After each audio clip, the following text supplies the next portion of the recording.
এই গাইস, আসসালামু আলাইকুম। সবাই কেমন আছো? আশা করি অনেক অনেক ভালো আছো। আমিও তোমাদের ভালোবাসা আর সাপোর্টে অনেক অনেক ভালো আছি।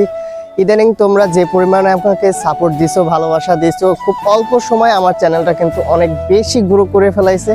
আর তোমাদের মাঝে একটা কথা বলতে আসছি, আমি যে এয়ার গান নিয়ে ভিডিও করি, হান্টিং ভিডিও করি, এইসব ভিডিও এখন থেকে আর আসবে না। তার কারণ হলো আমি এয়ার গানটা বিক্রি করে দিছি। এসব ভিডিও করা বা এইসব এগুলো বাংলাদেশে আইনেও নাই যে পাখি শিকার। তাছাড়া আমি আর এই ভিডিও আসবে না। তোমরা যে পরিমাণে সাপোর্ট ভালোবাসা দিয়েছো, এই ভালোবাসাটা সামনেও দিতে থাকবা, কারণ আমি এই চ্যানেলে এই অবস্থায় যে অবস্থায় আছে এর থেকে ব্লগ ভিডিও বা ফানি ভিডিও এইগুলো দেব। তোমরা যে পরিমাণে ভালোবাসা দেখাইছো এতদিনে, সেই ভালোবাসাটা কিন্তু আবারও তোমরা দেখাইও। আর আর সর্বশেষ কথা হলো, এয়ার গান নিয়ে আর কোনো ভিডিও আসবে না, কারণ আমি এয়ার গানটা বিক্রি করে দিছি। এটাই বলার জন্য তোমাদের কাছে এই ছোট্ট ভিডিওটা আমার করা। সবাই ভালো থাকবা, সুস্থ থাকবা।